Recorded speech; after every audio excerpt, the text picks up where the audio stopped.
Kami akan menyajikan informasi terkini dari berbagai daerah yang akan dilaporkan secara langsung oleh reporter lapangan kami. Inilah live update selengkapnya. Kita awali dengan informasi pertama, Saudara. Kapolres Metro Jakarta Pusat Kombes Pol Hengki Haryadi memenuhi panggilan Komnas HAM untuk memberikan keterangan terkait kasus dugaan pelecehan sesama pegawai di Komisi Penyiaran Indonesia. Hengki mengatakan ada sejumlah kendala dalam mengungkap kasus dugaan pelecehan seksual dan juga perundungan ini. Ia mengatakan pihaknya terus menyelidiki pengusutan kasus meski terkendala kasus yang sudah terjadi sangat lama. Untuk mengetahui bagaimana informasi selengkapnya, tersambung bersama saya wartawan Tribun News, ada Fandi Permana yang akan memberikan informasinya pada Anda. Halo Fandi, selamat sore. Selamat sore Nila dan juga Tribuners. Baik, Fandi, bisa dijelaskan ini bagaimana proses pemeriksaan Kapolres Metro Jakarta Pusat di Komnas HAM sendiri terkait kasus dugaan pelecehan sesama pegawai KPI? Ya, pada hari ini Rabu 22 September 2021 bahwa diagendakan pemeriksaan terhadap Kapolres Metro Jakarta Pusat Kombes Pol Hengki Haryadi. Pemeriksaan ini sebelumnya dijadwalkan pada pekan lalu, namun pihak Polres Metro Jakarta Pusat berhalangan untuk hadir karena tengah melakukan penyelidikan terhadap kasus dugaan pelecehan dan juga perundungan yang melibatkan terhadap sesama pegawai KPI. Dan Kombes Pol Hengki Haryadi telah memenuhi panggilan pemeriksaan oleh Komnas HAM di gedung Komnas HAM Jakarta Selatan. Dan dalam pemeriksaan itu sendiri dijelaskan oleh Komisioner Komnas HAM BK Ulung Hapsara bahwa kedatangan Kapolres Jakarta Pusat ini dalam rangka untuk mengetahui kronologi dan juga sudah sejauh mana proses hukum yang telah berjalan atas pelaporan korban berinisial MS pada 1 September 2021 lalu. Dan sejauh ini memang pihak Polres Metro Jakarta Pusat telah menjelaskan kronologi dan juga masih melakukan penyelidikan terhadap kasus dugaan pelecehan dan juga perundungan ini dengan memeriksa pelapor MS, 5 orang terlapor yang diketahui merupakan rekan kerja dari MS. Oke, Fandi, kemudian sejauh mana proses hukum dari kasus dugaan pelecehan dan juga perundungan ini? Benarkah memang Polres Metro Jakarta Pusat ini mengalami sejumlah kendala dalam proses hukumnya? Mengenai proses hukum dalam kasus ini, memang pihak Polres Metro Jakarta Pusat sempat bahkan menemui sejumlah kendala, diantaranya rentang waktu antara kejadian dengan pelaporan yang baru dilakukan beberapa pekan yang lalu. Hal ini memang menyulitkan pihak Polres Metro Jakarta Pusat untuk mencocokkan alat-alat bukti yang ada berdasarkan dengan pemeriksaan terlapor maupun juga pelapor. Di antaranya karena memang lokasi yang diduga menjadi peristiwa itu terjadi sudah berpindah.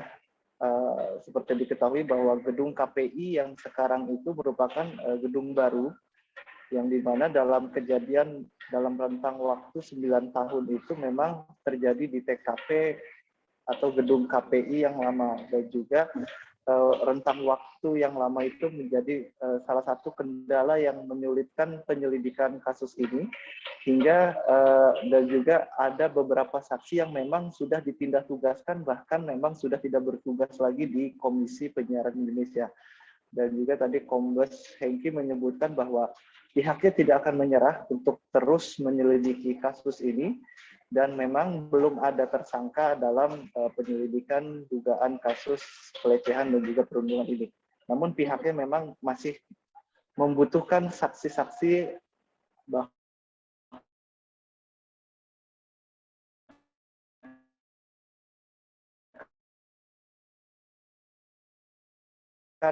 saksi ahli dan juga undang perundungan visum ke RS Kramat Jati atau RS Dr. Sukamto Mabes Polri, seperti itu.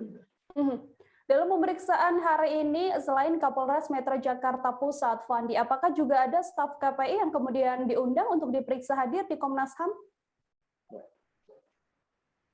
Dalam agenda pemeriksaan ini memang Komisioner HAM BK Ulung tadi juga sudah memberikan keterangan bahwa pada hari ini memang dijadwalkan beberapa staf KPI untuk memenuhi panggilan pemeriksaan lanjutan setelah pemeriksaan terhadap staf KPI yang dilakukan pekan lalu. Namun hingga pukul 3 tadi, pihak staf Komisi Penyiaran Indonesia belum menghadiri pemeriksaan tersebut dan juga dari pihak Komnas HAM juga belum memberikan keterangan lebih lanjut apakah akan ada penjadwalan ulang kalau memang staf KPI yang diundang untuk pemeriksaan kasus MS ini tidak bisa hadir. Namun memang pemeriksaan itu merupakan bagian dari bentuk langkah Komnas HAM untuk mengumpulkan semua bukti dan juga kronologi yang selama ini sudah menyeruak di media massa untuk menjelaskan kronologi sejelas-jelasnya dan juga agar kasus ini bisa diungkap dan juga membantu pihak kepolisian untuk mengusut kasus perundungan ini. Kalau memang benar itu ada, maka proses hukum tersebut akan dinaikkan ke tingkat penyidikan dan penentuan tersangka bisa segera dilakukan oleh pihak Polres Metro Jakarta Pusat. Inilah. Baik, untuk mengetahui bagaimana informasi lebih lengkapnya, Saudara, wartawan kami tadi telah menghimpun wawancara dengan Komisioner Komnas HAM, ada BK Ulung Hapsara, dan juga pernyataan dari Kapolres Metro Jakarta Pusat, Kombes Pol Hengki Haryadi. Berikut liputannya untuk Anda. Dan hari ini, Pak Kapolres, Kombes Hengki, sudah memenuhi undangan Komnas HAM dan juga didampingi oleh jajarannya, termasuk juga dari Polda Metro untuk mengawasi langsung bagaimana proses yang terjadi di Komnas HAM. Pihak Polres Metro Jakarta Pusat sudah memberikan keterangan terkait dengan proses yang sampai saat ini sudah dijalankan. Artinya dari proses pelaporan yang disampaikan oleh terduga korban MS dan juga memanggil terlapor terduga pelaku dan juga meminta keterangan juga kepada beberapa orang. Tadi Polres Metro Jakarta Pusat juga menyampaikan soal proses pemeriksaan psikologi yang dijalankan oleh terduga korban dan terduga pelaku di Rumah Sakit Polri, dan sampai saat ini sedang masih berproses, jadi masih menunggu proses dari Rumah Sakit Polri. Kita beralih ke informasi selanjutnya, Saudara. Jenazah korban kebakaran lapas kelas 1 Tangerang, warga negara asal Portugal, Ricardo Usumane Embalo, akhirnya dibawa ke negaranya pada Rabu 22 September hari ini. Jasad Ricardo dijemput menggunakan mobil jenazah mewah Toyota Valelfire B828VNA di Rumah Sakit Polri Kramat Jati. Jenazah Ricardo diambil pihak Kumham dengan menyewa mobil jenazah kepada PT Karunia Sejahtera dengan tujuan Bandara Soekarno-Hatta. Petugas juga datang langsung untuk mengurus keluarnya jenazah dari ruang forensik Rumah Sakit Polri. Untuk mengetahui informasi selengkapnya, tersambung bersama saya wartawan Warta Kota ada Miftahul Munir di sana yang akan memberikan informasinya pada Anda. Halo Munir, selamat sore. Halo sore Nila. Munir, bisa dijelaskan ini kapan pastinya jenazah warga negara asing korban kebakaran ini dibawa oleh pihak Kumham? Baik, tadi sekira pukul 10.00 WIB, pihak Kumham mendatangi RS Polri Kramat Jati untuk menjemput jenazah dari Ricardo Usumane Embalo, merupakan korban dari kebakaran lapas kelas 1 Tangerang, Banten, di mana sebelumnya jenazah Ricardo ini batal beberapa kali untuk dibawa ke negara asalnya. Seperti pada hari Sabtu lalu, seharusnya dijadwalkan sekitar pukul jam 10, namun karena dokumennya tidak lengkap, maka dilakukan penundaan. Kemudian pada hari Senin rencananya juga akan dibawa hingga perwakilan dari Dubes Portugal datang, namun pengambilan jenazah batal juga untuk dibawa ke negara asalnya. Demikian rekan Nila. Munir, kemudian setelah diambil dari Rumah Sakit Polri, kapan rencananya jenazah yang bersangkutan diterbangkan ke negaranya? Baik, tadi jenazah dari Ricardo sendiri dibawa menggunakan ambulan yang disewa oleh pihak Kumham untuk dibawa ke Bandara Soekarno-Hatta dari RS Polri Kramat Jati. Jenazah ini akan diantar atau sudah diantar oleh pihak Kumham ke Bandara Suta yang nantinya pada hari ini akan langsung terbang ke negara asalnya yaitu di Portugal. Demikian rekan. Oke, selain jenazah dari Ricardo yang memang sudah diambil oleh pihak Kumham, mungkin bisa diinformasikan Munir, apakah saat ini masih ada jenazah di Rumah Sakit Polri korban kebakaran dari Lapas Tangerang? Baik, untuk jenazah yang tersisa kemarin memang ada 2, yaitu warga negara asal Portugal yang bernama Ricardo Usumane Embalo, kemudian ada 1 WNA dari Nigeria yang sampai saat ini jenazahnya masih berada di sana karena masih menunggu apakah akan dibawa ke negara asal atau dikuburkan di Indonesia. Demikian rekan Nila.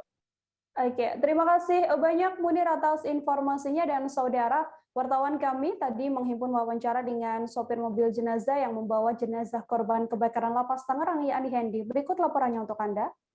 Ini mau dibawa kemana, Bang? Kurang paham juga, cuma ke lokasi ke bandara. Bandara. Langsung ke bandara mana, Bang? Kita. Itu Bawa jenazah siapa tuh? Kurang paham. Tapi WA, Bang. Dari mana, Bang? Kurang paham, saya cuma gitu. Jemput langsung. oh, berarti ini bukan mobil milik kedubes, Bang, ya artinya? Kita ke informasi selanjutnya, saudara. Pada Senin lalu, gangguan jaringan internet, yakni gangguan kabel bawah laut Telkom untuk sistem Jawa, Sumatera, dan Kalimantan, serta Jasuka. Menyikapi hal tersebut, pihak Panitia Seleksi Kompetensi Dasar atau SKD CPNS Kaltara menyiapkan beberapa langkah untuk mengantisipasi gangguan jaringan internet tersebut. Satu di antaranya langkah antisipasinya adalah dengan melakukan penambahan bandwidth internet dari sebelumnya 50 Mbps menjadi 100 Mbps. Penambahan ini untuk gedung CAT BKD Kaltara yang telah masuk prioritas oleh pihak Telkom. Untuk mengetahui bagaimana informasi selengkapnya, bersama saya sudah tersambung di sebelah sana Maulana Ilhami Faudi, wartawan Tribun Kaltara yang akan memberikan informasinya pada Anda. Halo, Faudi. Halo rekan Mila dan Tribuners. Faudi, sudah berapa lama ini kendala jaringan pada Senin lalu ini yang terjadi pada jaringan Telkom? Baik, bisa dilaporkan bahwa kendala jaringan internet untuk tes seleksi kompetensi dasar atau SKD CPNS Kaltara di Gedung Computer Assisted Test atau CAT BKD Kaltara itu mulai berlangsung pada hari Minggu lalu, tepatnya pada sore hari, dan berlangsung hingga esok harinya hingga siang hari di hari Senin berikutnya, sehingga menyebabkan jadwal seleksi kompetensi dasar bagi CPNS ini molor begitu, dan sedianya dimulai pada pagi hari, molor hingga siang hari dan berakhir pada malam hari. Namun pada hari ini jaringan internet mulai berangsur normal dan pelaksanaan seleksi kompetensi dasar juga sudah mengikuti jadwal yang seperti semula. Begitu rekan Nila. Faudi, kemudian bisa dijelaskan antisipasi apa saja yang dilakukan oleh pihak panitia menyikapi adanya gangguan jaringan yang berdampak pada pelaksanaan SKD CPNS? Ya, tadi pihak panitia menjelaskan bahwa mereka sudah menambah kapasitas bandwidth dari yang sebelumnya 50 Mbps menjadi 100 Mbps. Selain itu pihaknya juga menyediakan jaringan internet dari penyedia internet lainnya. Karena bila tetap mengandalkan jaringan internet dari Telkom, takutnya nanti ketika ada gangguan lagi, maka pelaksanaan SKD CPNS bisa terganggu atau bahkan molor lagi. Salah satu penyedia layanan internet lainnya yang disiapkan diantaranya adalah dari Indosat ataupun dari XL. Selain itu, pihaknya juga menyiapkan tethering handphone bagi pelaksanaan registrasi para peserta CPNS, sehingga bila nantinya memang seluruh jaringan ini terganggu, maka masih bisa melakukan registrasi bagi peserta dengan melakukan tethering internet dari handphone para panitia. Begitu rekan Ila. Untuk pelaksanaan SKD CPNS sendiri pada hari ini bagaimana pelaksanaannya setelah adanya backup begitu ya yang dilakukan terkait gangguan jaringan ini? Pada hari ini memang direncanakan untuk 4 sesi, dan tadi kami sempat menanyakan hingga sesi ketiga sudah berjalan lancar dan seluruh peserta sudah melakukan registrasi, dan pada saat ini tengah berlangsung pelaksanaan SKD CPNS untuk sesi keempat, sehingga secara keseluruhan memang kegiatan SKD CPNS hari ini jauh lebih baik dan sesuai jadwal bila dibandingkan pada hari Senin lalu yang berimbas dari gangguan internet dari Telkom. Begitu rekan Ila. Oke, saudara, untuk mengetahui bagaimana informasi lebih lengkapnya telah terhimpun wawancara dengan Koordinator SKD CPNS dan juga BKD Kaltara Julian Syah. Berikut liputannya untuk Anda. 10, Mbps dan dari pihak Telkom akan mengusahakan semaksimal mungkin untuk jaringan ini bisa membaik. Dan untuk di gedung CAT ini kita sudah upgrade dari 50 Mbps ke 100 Mbps. Jadi selama hari ini mulai dari sesi 1 sampai sesi kedua, alhamdulillah tidak ada gangguan jaringan. Kapan itu upgrade ya Bang? Upgrade-nya mulai kemarin. Kita naikkan dari 50 ke 100 Mbps. Gitu. Biarpun di-upgrade bandwidth-nya ya Bang, biarpun di-upgrade, tapi kan kalau misalnya bermasalah jaringannya pasti down lagi nih. Ada antisipasi lain, misalnya kita sediakan tethering, contohnya kayak di Bulungan dia tethering untuk satu HP itu ada 5 sampai 6 komputer, kita udah usahakan itu. Ini kita akan usahakan, ini kita lagi rencana mau masang untuk kemungkinan Indosat yang kita pakai untuk membantu, dan alatnya juga sudah ada di sini. Kita pakai alatnya Tenda ya. Tes 1 2. Bagi teman-teman kita yang masih kontrol terus, soalnya yang dari pusat Telkom sudah menyimpan ID kita, ID Telkom kita atau IndiHome kita sudah ada di pusat, jadi kita diprioritaskan. Dan kita menaikkan bandwidth-nya sampai 100 Mbps itu kita dapat ibaratnya kartu gold ya, prioritas. Jadi sejauh ini kita sampai saat ini sudah prioritas. 100 Mbps itu maksimal atau nanti bisa di-upgrade lagi Bang? Untuk wilayah Tanjung Seler 100 Mbps sudah maksimal. Sudah maksimal. Kemarin kita 50, katanya kemarin kita pasang 50, katanya untuk wilayah Tanjung Seler itu hanya bisa 50 Mbps beberapa bulan yang lalu, yang 3 bulan yang lalu. Dan hari ini kemarin kita ditawarkan untuk menaikkan ke 100 Mbps dan mendapatkan jaringan yang bagus. Kita jeda sejenak saudara, setelah ini informasi lainnya masih akan kami hadirkan untuk Anda, tetap di live update. Oke, apa kabar Bang Arifki di sini untuk strateginya? Kalau saya sendiri di Jumip 37 ini yang semalam baru mulai, saya udah pasti. Sebenarnya aku nggak ngerasa itu penangkapan atau penggerbegan atau apapun itu, karena gitu posisinya aku kriteria. Jadi kita mengenal disebut dengan stroke yang tidak berdarah dengan stroke yang berdarah. Stroke yang tidak berdarah itu biasanya ditandai dengan adanya penyumbatan. Kalau itu terjadi di sini mungkin pikirnya tidak ke situ kali ya, tapi kalau di Korea atau di Kamboja itu ada beberapa paper yang saya itu Mas, ya, dulunya tukang koran. Oh gitu ya. Tukang koran. Ya, saya baca itu Pak. Tuh kan pernah baca kan? Ya. Jadi kalau saya jadi tanggam itu udah bersyukur banget.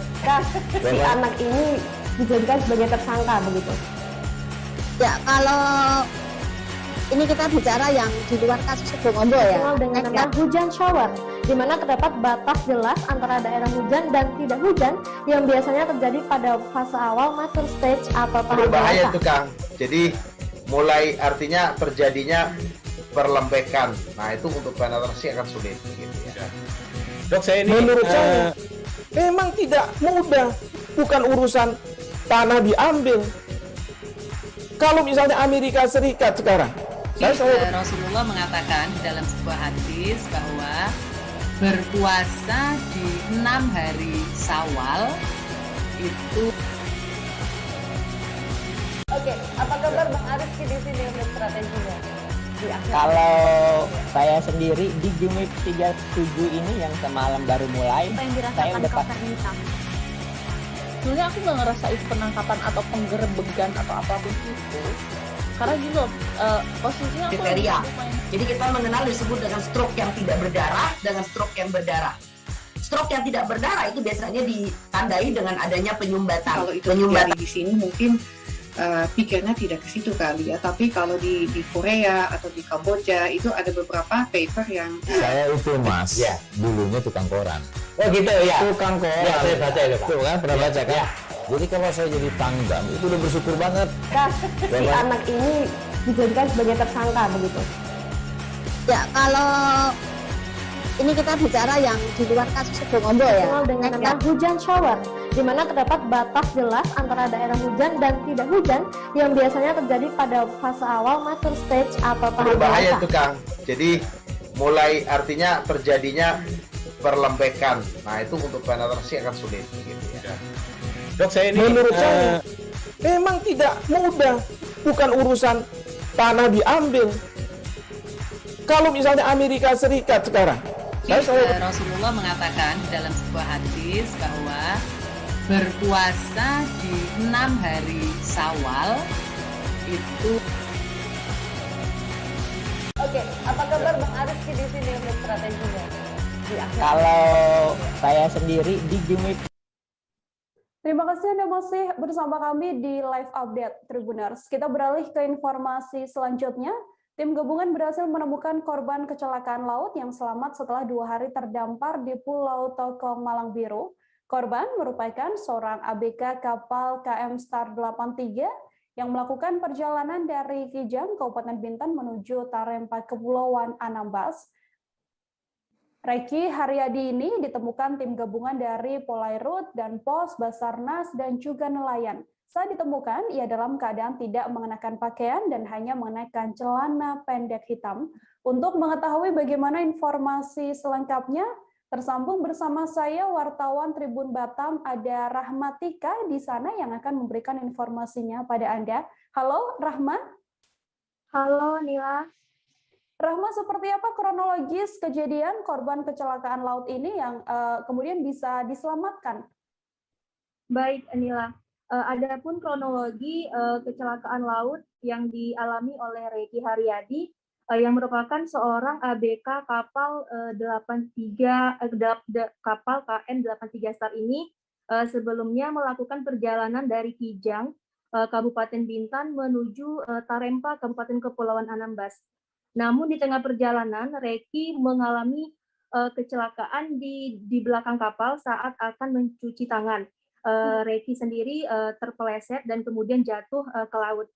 Setelah itu, setelah kapten dan ABK lainnya mengetahui tidak adanya Reki di dalam kapal, mereka langsung mencari keberadaan Reki. Setelah hampir beberapa jam, sampai pukul 5 sore, Reki tidak ditemukan. Kemudian ABK kapal dan kapten langsung melanjutkan perjalanan menuju Kabupaten Kepulauan Anambas, yaitu ke Kecamatan Siantan, Tarempa.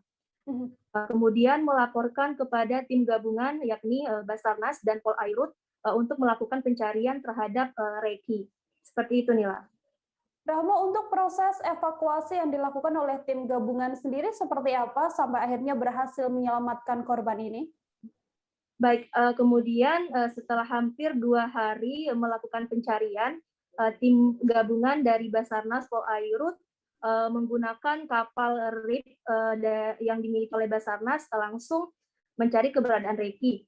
Akhirnya Reki ditemukan pada titik koordinat yaitu di pulau atau perairan Tokong, Malang Biru, di mana Reki sempat terombang-ambing selama 2 hari. Setelah menggunakan teropong saat melakukan pencarian dengan jarak pandang menggunakan teropong, tim melihat ada orang yang melambaikan tangan tepatnya di bukit di sekitar perairan Tokong, Malang Biru. Akhirnya tim bergerak cepat menuju lokasi tersebut untuk melakukan evakuasi terhadap Reki. Seperti itu, Nila. Oke, kemudian Rahma, ini bagaimana caranya korban bertahan di lokasi, kemudian perasaan dari keluarga korban sendiri seperti apa setelah korban ini bisa ditemukan akhirnya? Baik, Mila. Korban bertahan selama 2 hari tanpa berbekal makanan dan tanpa menggunakan pakaian. Korban sendiri hanya mengenakan celana pendek hitam tanpa makanan. Kemudian korban setelah melihat ada kapal dari kapal yang lewat, langsung melambaikan tangan. Kemudian saat itu saat pencarian juga abang korban sendiri ikut melakukan pencarian.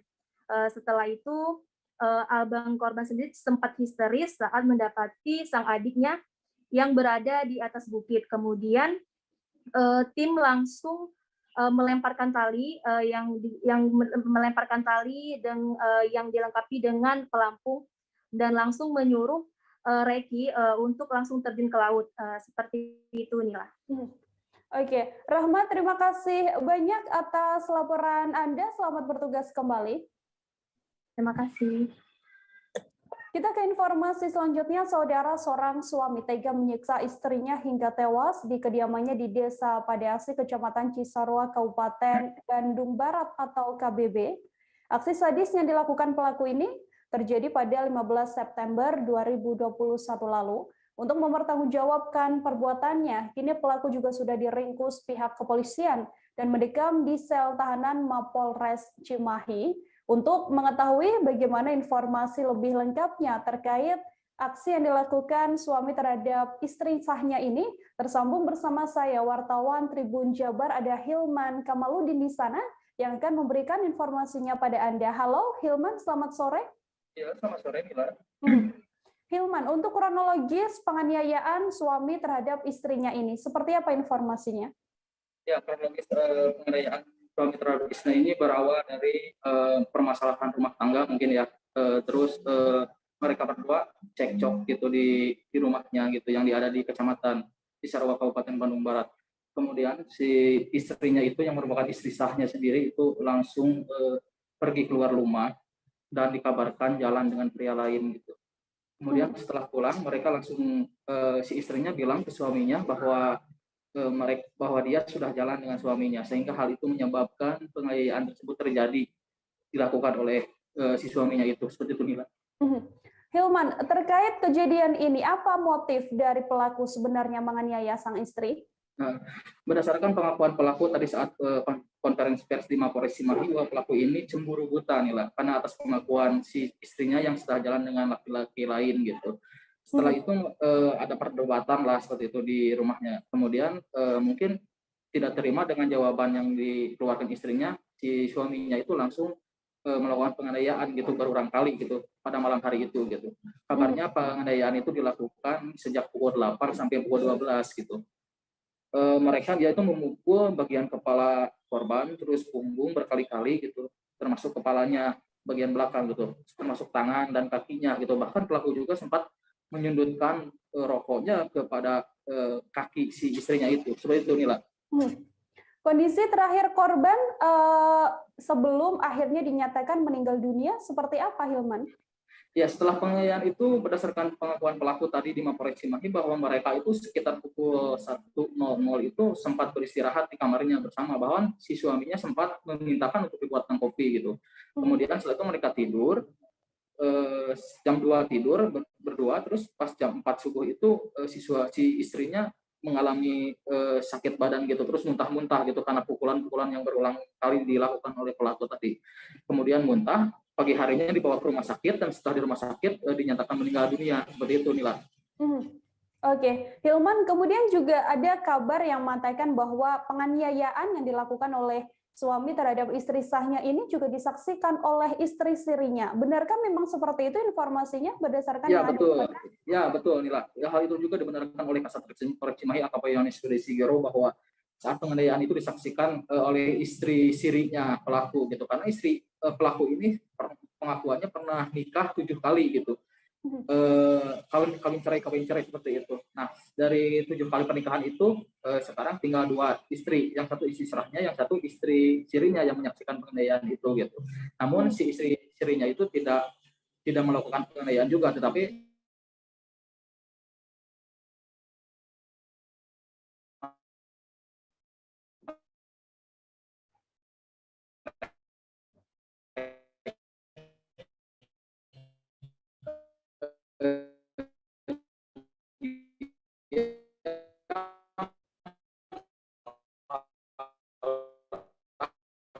melarang suaminya untuk melakukan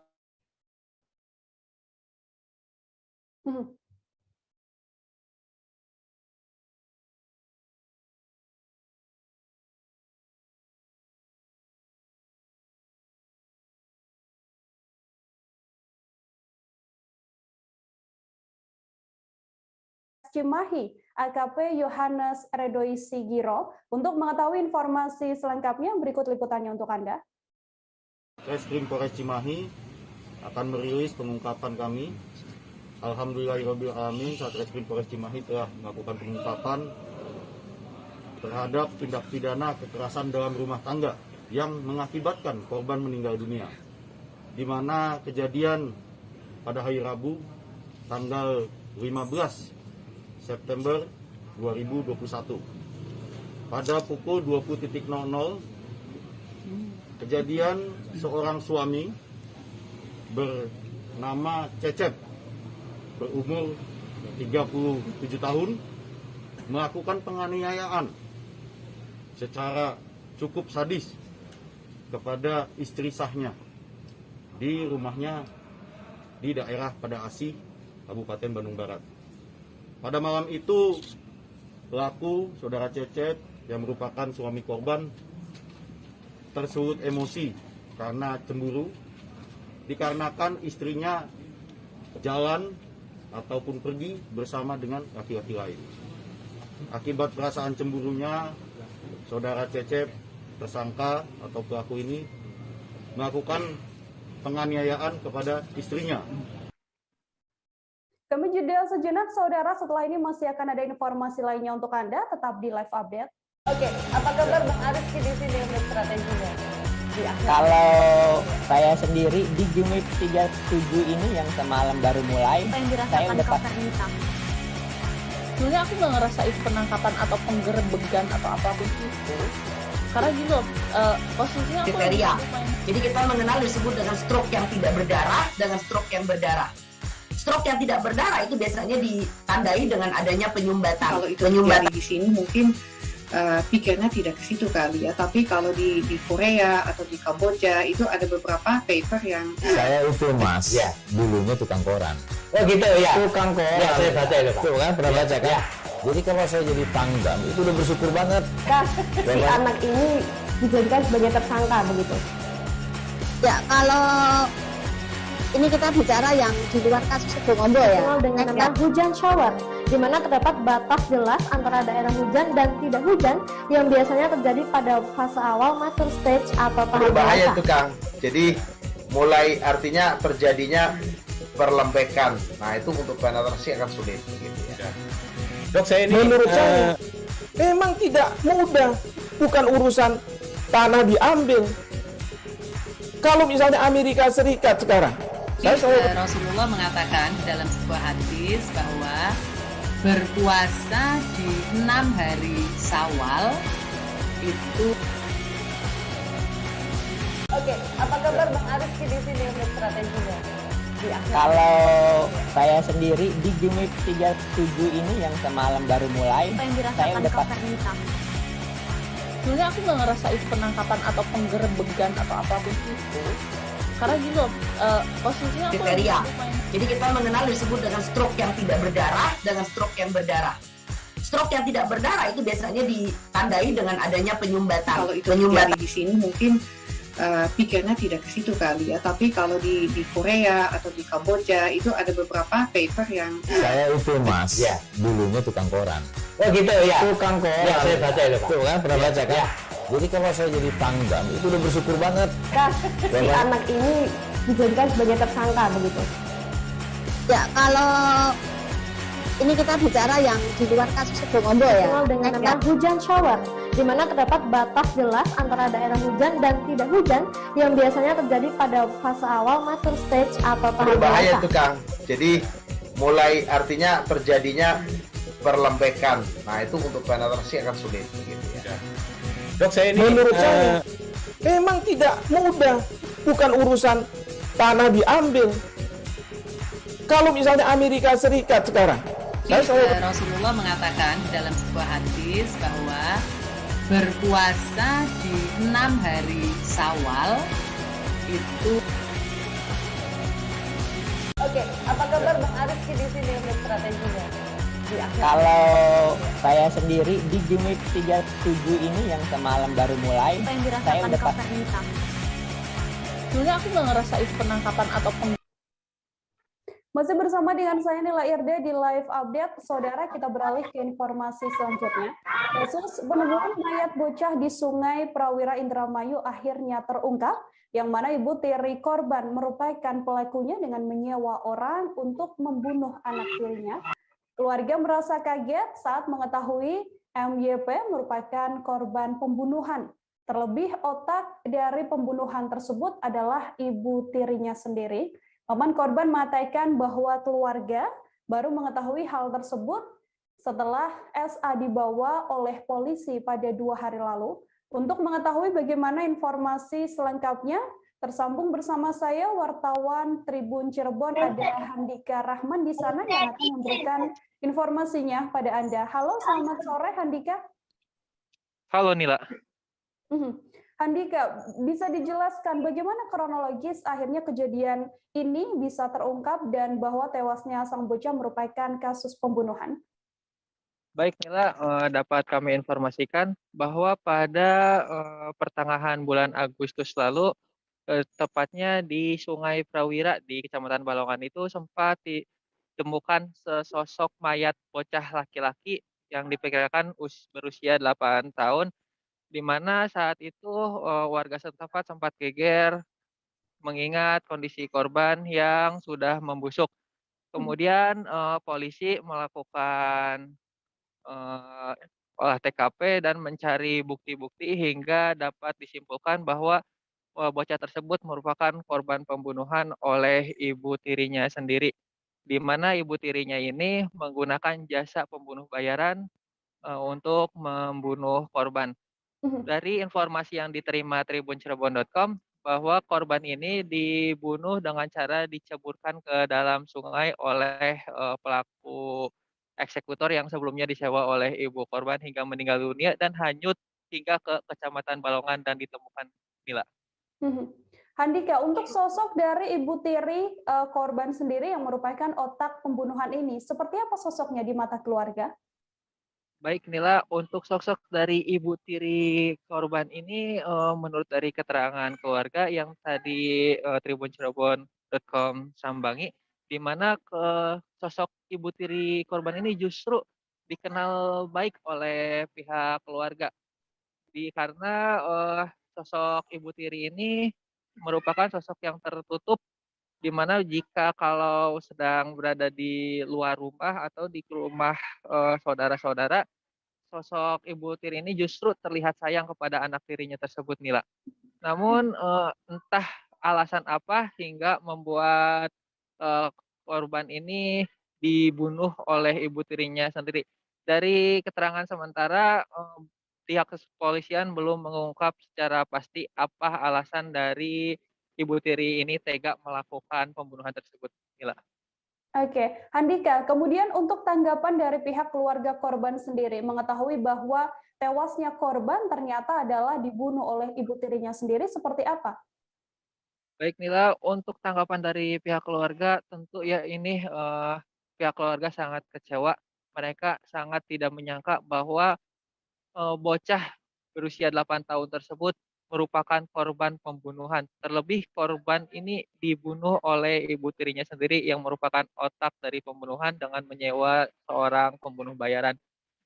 Mereka juga sangat menyayangkan mengingat perlakuan yang diketahui oleh keluarga, ibu tiri ini justru baik terhadap korban, sehingga memang menjadi pukulan berat bagi keluarga adanya kasus ini. Mila. Oke, terima kasih banyak wartawan Tribun Cirebon, Handika Rahman atas laporan Anda. Selamat bertugas kembali, Handika. Kita beralih ke informasi selanjutnya, Saudara. Pengadilan Negeri Jakarta Selatan kembali menggelar sidang lanjutan gugatan pra-peradilan dari Masyarakat Anti Korupsi Indonesia atau MAKI terhadap Komisi Pemberantasan Korupsi. Sidang ini untuk mengungkap sosok kingmaker dalam perkara suap ex-Jaksa Pinangki Sirna Malasari.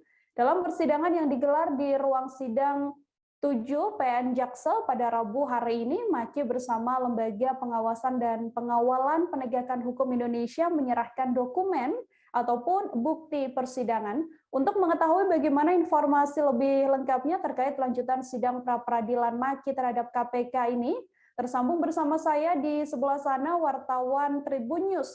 Ada Rizky Sandi Saputra yang akan memberikan informasinya pada Anda. Rizky, selamat sore.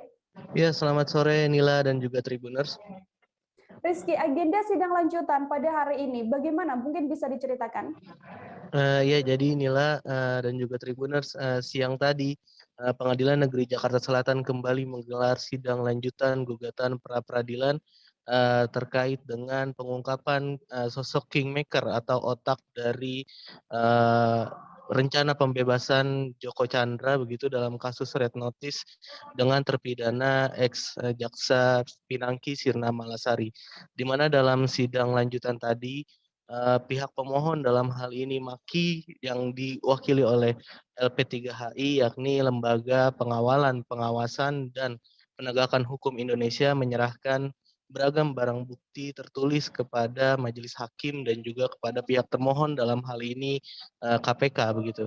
Dalam surat bukti tersebut terlampir beberapa bukti chat gitu, bukti chat WhatsApp dari para terduga pelaku yang menyebutkan beberapa kali sosok kingmaker ini dan juga melampirkan juga pemberitaan dari beberapa media begitu, kata Kurniawan, Wakil Ketua LP3HI begitu Nila. Oke, Rizky, benarkah kalau memang agenda persidangan masih akan dilaksanakan besok? Untuk rencana persidangan besok, apa yang kemudian akan diminta oleh Maki?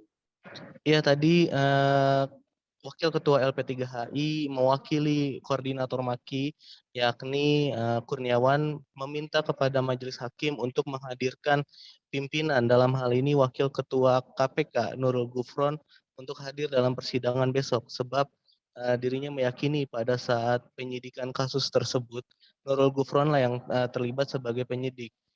Dirinya meminta kesaksian Nurul Gufron sebagai penyidik yang memberhentikan supervisi atau penyidikan terkait dengan pengungkapan sosok kingmaker ini. Kurniawan meminta itu kepada majelis hakim, hanya saja majelis hakim memberikan hak kepada pihak termohon yakni KPK untuk menghadirkan atau tidak terkait dengan permintaan dari Maki begitu, Mila. Maki meminta untuk dihadirkan Nurul Gufron, kemudian bagaimana respon KPK terkait permintaan dari Maki ini? Iya, tadi saya juga sempat mewawancarai anggota Biro Hukum KPK yakni Natalia Kristianto. Dirinya menyatakan kalau pihaknya dalam hal ini KPK hanya menyerahkan barang bukti saja berupa dokumen atau hak jawab yang sudah dilampirkan dalam surat jawaban yang juga sudah diserahkan kepada Maki. Dengan begitu, Kristianto menyebut kalau pihaknya tidak akan lagi bersedia untuk memanggil Nurul Gufron dalam persidangan lanjutan besok. Dirinya menyebut karena sudah ada intervensi lagi dari Nurul Gufron atau sudah ada tidak kaitannya lagi dengan Nurul Gufron sebab jawaban yang telah diserahkan oleh pihaknya itu pun sudah disetujui oleh pihak pimpinan KPK. Dalam hal ini Nurul Gufron juga terlibat begitu Nila. Oke, terima kasih banyak Rizky atas laporannya dan saudara wartawan kami tadi menghimpun wawancara dengan Wakil Ketua Lembaga Pengawasan dan Pengawalan Penegakan Hukum Indonesia Kurniawan. Berikut liputannya untuk Anda. Bang Kurnia, untuk agenda sidang hari ini gimana Bang?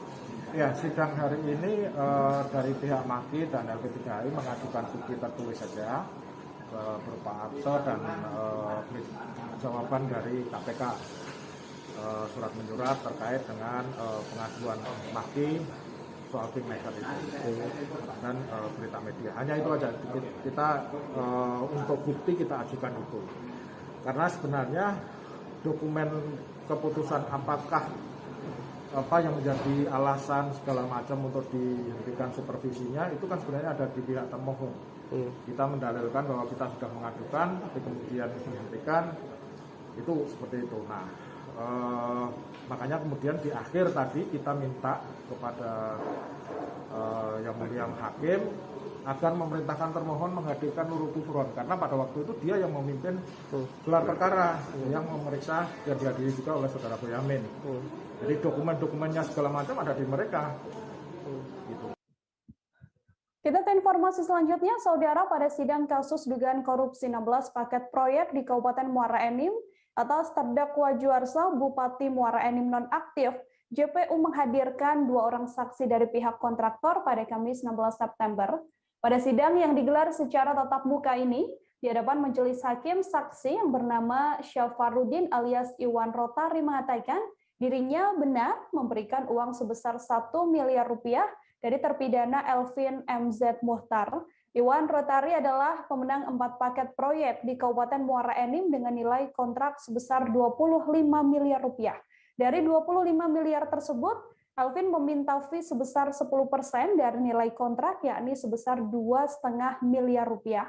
Untuk mengetahui bagaimana informasi selengkapnya, tersambung bersama saya ada Nisha, wartawan Sriwijaya Post yang akan memberikan informasinya pada Anda. Halo, Nisha. Siap, baiklah Nila. Nisha, bisa dijelaskan untuk fakta baru apa saja yang muncul dalam sidang Juarsa ini? Oke, Nila, baiklah. Jadi kita selama ini di dalam kasus Juarsa ini yang kita tahu itu ada 16 paket proyek di Kabupaten Muara Enim.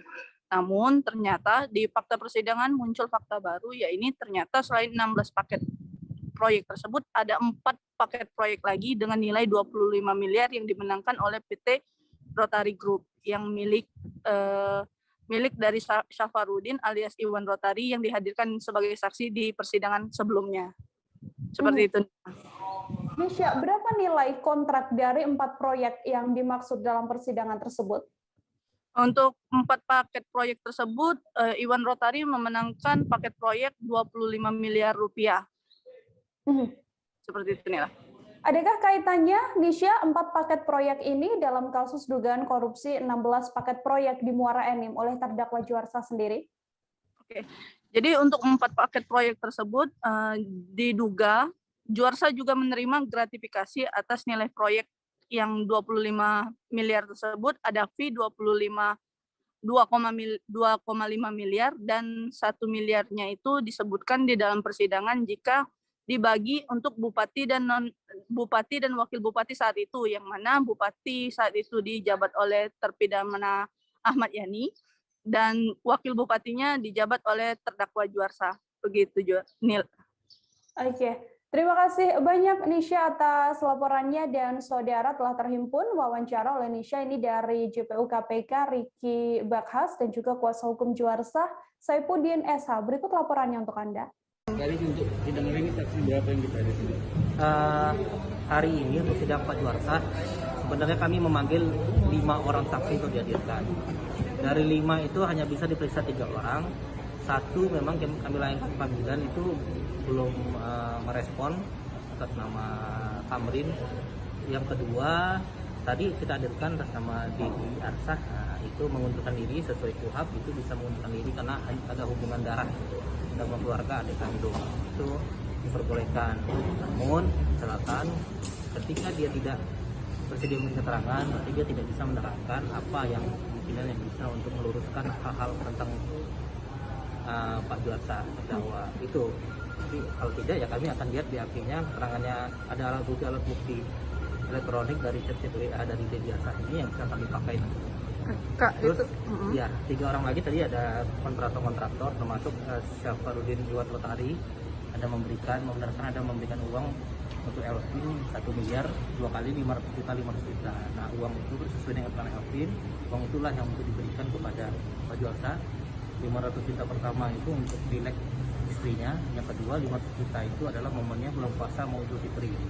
Itu disampaikan Elvin pada persidangan sebelumnya ya? Iya, disampaikan. Itulah uang yang diminta oleh Pak Juarsa, itu disiapkan diminta Syafarudin. Cuma Syafarudin nggak bilang tadi, atau Iwan Rotari nggak bilang tadi, dia nggak tahu uang itu kemana. Jadi saudara menyaksikan tadi ya, ini kan semakin kehilangan arah, mau membuktikan apa? Ya, ternyata Iwan Rotari pun dia tidak tahu menau apakah uang itu diberikan kepada Juarsa, istrinya mau mencalonkan diri, ya, termasuk ada uang THR dan lain sebagainya. Perlu saya sampaikan kepada saudara, tadi jaksa mengajukan saksi yang namanya Didi Juarsa. itu adalah adik kandung daripada Juarsa. Menurut ketentuan 168 KUHP, dia berhak untuk mengundurkan diri. Justru tadi saksinya mengundurkan diri karena adik kandung Juarsa. Nah, justru karena itu memajukanlah saksi-saksi si Rotari. Rotari pun ya kita semakin yakin bahwa dakwaan dan kedua itu semakin tidak terbukti, semakin kabur. Ya, orang yang memberikan uang yang kata Alvin 2,5 miliar ternyata dia cuma menyerahkan 1 miliar. Dan itu kata Alvin untuk administrasi, ternyata di dakwaan itu untuk Juarsa mencalonkan diri istrinya, untuk THR, untuk apa dan lain sebagainya. Semakin kabur. Jadi kita semakin bingung untuk apa memajukan saksi-saksi yang bobotnya seperti ini. Ya, seperti Iwan BTA tadi, apa fungsinya? Ketemu Bupati tahun 2021, ketemu Juarsa itu 2021, dakwaan kita ini 2018-2019. Si Iwan BTA tadi. Pada pekan ini, saudara, sidang kasus Tipikor Perizinan dan Infrastruktur Sulawesi Selatan Nurdin Abdullah akan digelar selama 2 hari. Agenda pemeriksaan tersebut yakni untuk pemeriksaan saksi-saksi. Pada pekan ini, JPU akan menghadirkan saksi yang berkaitan dengan suap dan gratifikasi yang menyeret Nurdin Abdullah dan juga Edi Rahmat.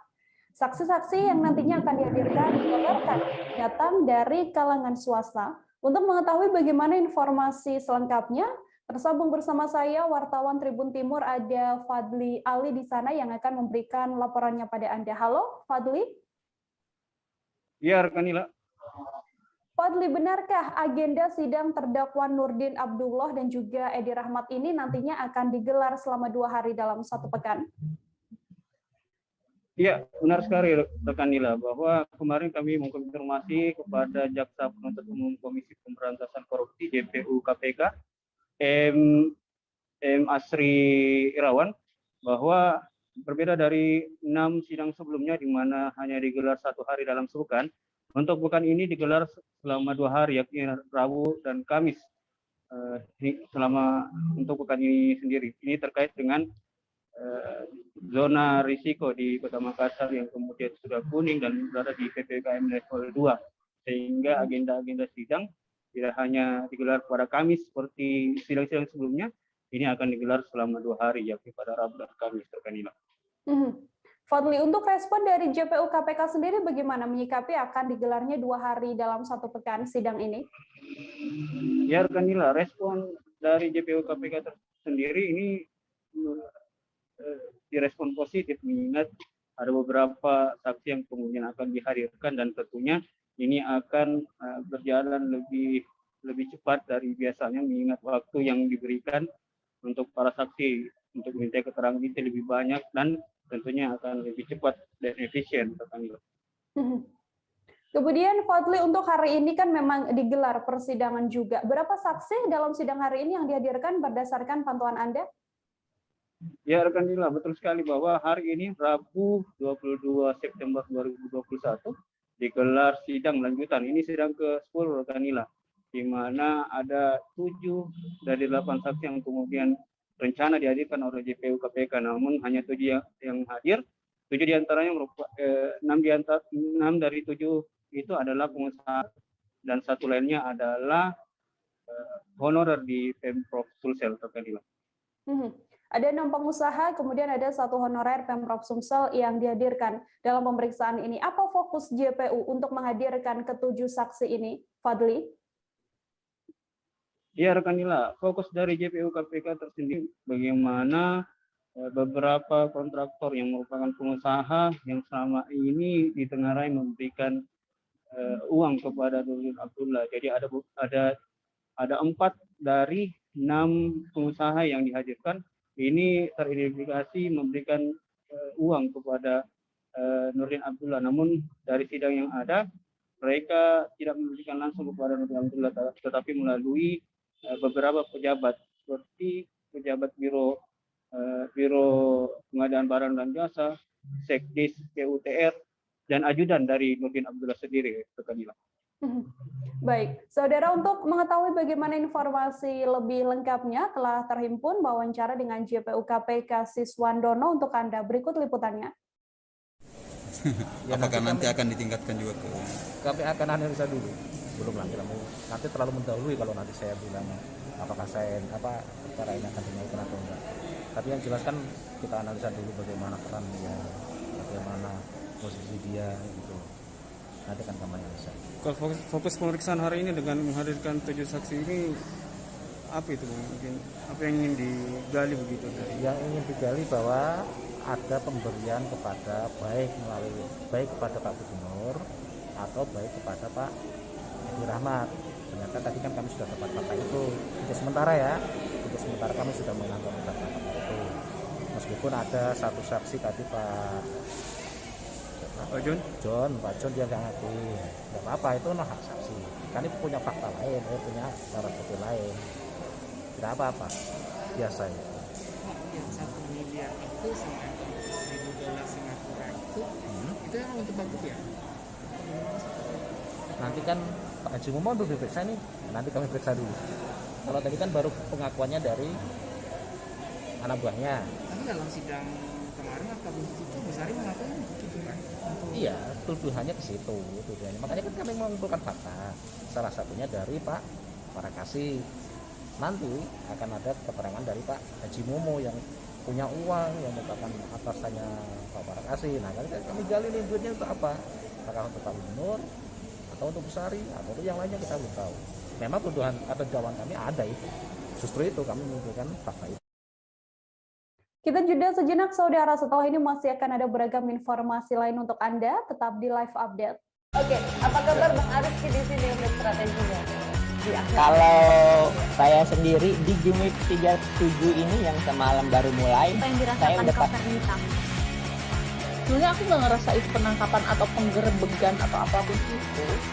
Karena gini loh, posisinya aku kriteria. Jadi kita mengenal disebut dengan stroke yang tidak berdarah dengan stroke yang berdarah.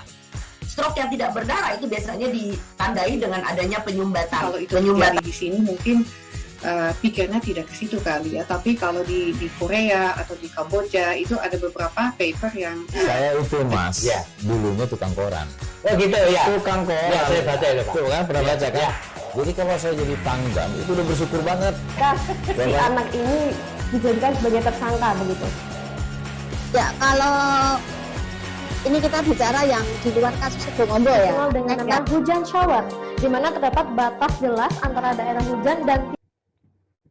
Terima kasih Anda masih bersama kami dalam live update kali ini, saudara. Kita beralih ke informasi selanjutnya.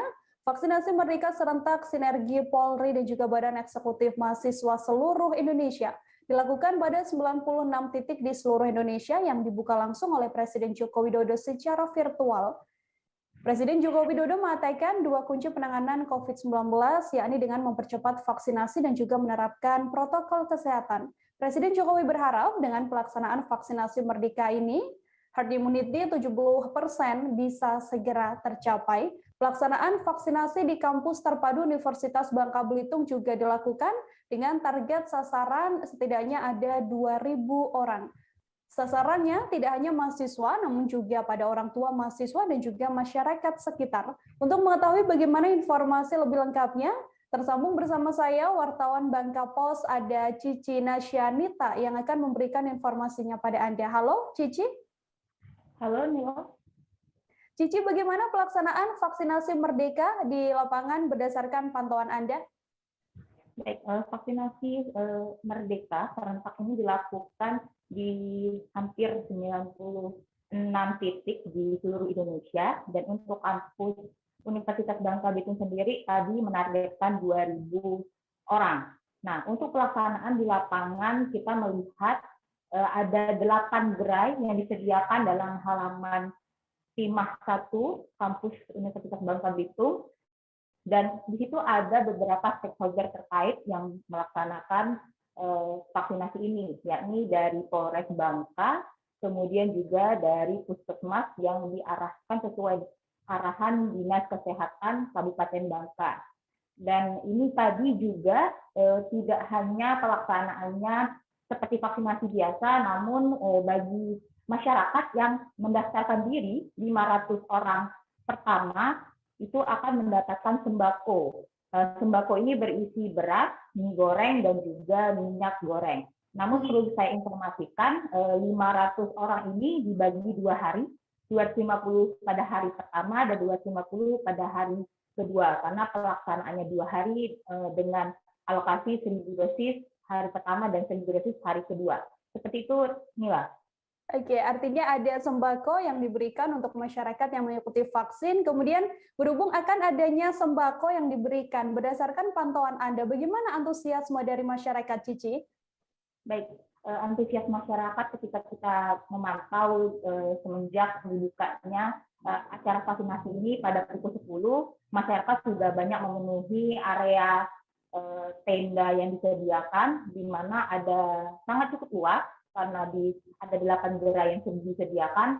Tadi antusias cukup banyak, dan kita juga mewawancarai salah satu tersebut warga yang di daerah Kabupaten Bangka juga menyatakan memang menanti vaksinasi seperti ini, dan dengan bantuan tersebut memang untuk menarik minat mereka untuk melakukan vaksinasi. Seperti itu, Nila. Upaya apa saja, Cici, kemudian yang dilakukan oleh pihak setempat begitu ya di wilayah Bangka untuk mengajak masyarakat agar seluruhnya bisa melakukan vaksinasi? Baik, selain dengan vaksinasi serentak seperti yang dilakukan oleh Universitas Bangka Belitung, juga banyak gerai-gerai yang sudah dibuka di Bangka Belitung tentunya, seperti di supermarket, di Transmart misalnya, dan juga baru-baru ini ada vaksinasi yang digelar di tempat wisata, yakni di Pantai Pasir Padi. Hal ini sebagai upaya untuk mempercepat vaksinasi yang ada di Bangka Belitung. Dan juga Kapolda Bangka Belitung, yakni Pak Anang, itu juga menyatakan tadi memang berupaya untuk mempercepat dan mendorong vaksinasi ini dengan berbagai hal, dan mempersilahkan beberapa tokoh-tokoh lainnya dan juga organisasi lainnya mengadakan vaksinasi massal, dan silahkan katanya untuk mengadakan semacam door prize untuk menarik perhatian masyarakat agar ingin melakukan vaksinasi. Seperti itu, Nila. Oke, untuk mengetahui bagaimana informasi lebih lengkapnya, Saudara, telah terhimpun wawancara dengan Kapolda Kepulauan Bangka Belitung, ada Irjen Pol Anang Syarif Hidayat, dan juga Rektor Universitas Bangka Belitung, Dr. Ibrahim. Berikut liputannya untuk Anda. Pak Presiden, di Bangka Belitung insya Allah ada 14 perguruan tinggi yang kita laksanakan dengan total sekitar 5.000 yang akan divaksin. Ini kita harapkan dapat berjalan, dan kemudian pencapaian vaksinasi kita yang sudah mencapai 43,89% ini dapat cepat tercapai akhir bulan ini, mudah-mudahan 50% ya bisa kita capai di Bangka Belitung ini. Harapan kita herd immunity segera tercapai, masyarakat Bangka Belitung semakin tangguh menghadapi virus COVID-19 ini, dan aktivitas masyarakat akan segera pulih kembali dengan tetap menjaga protokol kesehatan. Insya Allah yang terlibat bukan hanya mahasiswa, tapi keluarga mahasiswa dan dosen atau pegawai dan masyarakat sekitar. Target kita tentu saja pengen agar mahasiswa kita itu semua tervaksinasi dalam rangka menuju persiapan perkuliahan tatap muka. Rencananya akan diselenggarakan pertengahan Oktober sesudah UTS. Sehingga nanti syarat untuk mengikuti PTM itu kami minta agar mereka, baik dosen maupun mahasiswa itu sudah melakukan vaksinasi.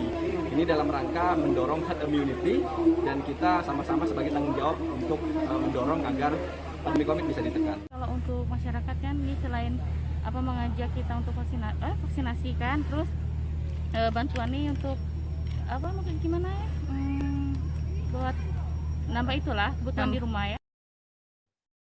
Masih terkait vaksinasi, Saudara, untuk meningkatkan herd immunity, pihak kepolisian menggelar vaksinasi ke sejumlah daerah. Di antaranya adalah di wilayah perguruan tinggi di Palembang, Sumatera Selatan. Pada Rabu 22 September hari ini, Polda Sumsel melakukan vaksinasi di Universitas Islam Negeri Raden Fata Palembang, PGRI Palembang, dan juga Universitas IBA Palembang. Pelaksanaan vaksinasi ini merupakan gagasan dari kolaborasi Aliansi Mahasiswa Nasional yang bekerja sama dengan Polri. Kegiatan ini juga tidak hanya digelar di UIN Raden Fata, melainkan juga serentak di 10 kabupaten dan kota. Untuk mengetahui bagaimana informasi lebih lengkapnya, terkait vaksinasi mahasiswa di Palembang ini. Tersambung bersama saya ada wartawan Tribun Sumsel Sri Hidayatun yang akan memberikan informasinya pada Anda. Halo Sri. Halo Nila. Untuk antusiasme masyarakat mengikuti pelaksanaan vaksinasi Merdeka di Kota Palembang ini, seperti apa pantauan Anda? Iya, terima kasih Nila. Ya, dalam pelaksanaan vaksinasi Merdeka yang digelar oleh kolaborasi Aliansi Mahasiswa Nasional yang bekerja sama dengan Polri, maksud saya, ini sangat antusiasnya sangat besar sekali. Terlihat tadi suasana di salah satu pelaksanaan vaksinasi di salah satu kampus di UIN Raden Patah Palembang, sebagai salah satu pusat tempat terlaksananya ini, ada sebanyak 3.000 mahasiswa yang mengantri mengikuti vaksinasi Merdeka ini. Dan ada juga di titik-titik lain di 2 kampus lainnya, yaitu di Universitas PGRI Palembang dan juga Universitas IBA, yang menggelar hal serupa yang serentak dilakukan hari ini. Total dari kegiatan ini di Kota Palembang ini ada 8.000 target vaksinasi yang ditujukan untuk kepada mahasiswa ini. Mila. Untuk wilayah Kota Palembang sendiri, Sri, apakah memang pelaksanaan kuliah tatap muka ini sudah bisa berjalan dengan normal? Iya Nila, untuk kuliah tatap muka sendiri di Sumsel, khususnya di Kota Palembang, belum semuanya berjalan. Ada beberapa universitas atau perguruan tinggi yang sudah melakukan tatap muka. Misalnya seperti di Politeknik Negeri Sriwijaya itu telah melakukan kuliah tatap muka 1 minggu lalu. Dan untuk di UIN Raden Patah ini sendiri, pihak rektorat sebelumnya sempat saya wawancara ini belum melakukan proses kuliah tatap muka. Direncanakan memang paling lambat pekan depan akan digelarnya kuliah tatap muka untuk di UIN Raden Patah. Namun pemerintah Kota Palembang pun juga terus berupaya untuk melakukan dan mengejar vaksinasi ini agar semua warga Kota Palembang bisa divaksinasi. Nila. Untuk kondisi terkini atau mungkin keadaan terkini dari COVID-19 di wilayah Sumsel sendiri, berdasarkan update yang Anda dapatkan, seperti apa, Sri? Ya, saat ini kasus penambahan konfirmasi di Sumsel khususnya memang sudah melandai. Berdasarkan data di per 21 September 2021, penambahan kasus COVID-19 ini sebanyak 55 kasus di Sumsel. Jadi totalnya seluruh mencapai hingga saat ini 59.396 kasus. Untuk kasus kesembuhan juga terus meningkat, yaitu 62 kasus atau total menjadi 55.700 kasus. Dan kasus kematian bertambah 4 orang sehingga total keseluruhannya 3.023 kasus. Nah, dengan penurunan kasus inilah saat ini penerapan pemberlakuan pembatasan kegiatan masyarakat di Sumatera Selatan turun level. Ada satu daerah yang telah menerapkan PPKM level 3, masih level 3 maksud saya, yaitu di Kota Prabu Muli. Satu daerah menerapkan PPKM level 1, yaitu di Musirawas. Dan sementara 15 kabupaten kota lainnya itu menerapkan PPKM level 2 termasuk di Kota Palembang. Dan Dinkes juga terus menghimbau walaupun saat ini kasus melandai, tetap untuk menjaga protokol kesehatan yang ketat, terutama untuk tetap juga terus memakai masker dimanapun berada. Inilah. Oke, Sri Hidayatun, wartawan Tribun Sumsel, terima kasih banyak atas laporan Anda. Sebelumnya, saudara telah terhimpun wawancara ini dengan PIC vaksinasi di UIN Raden Patah Palembang, Ronaldo Zulfikar. Berikut laporannya untuk Anda.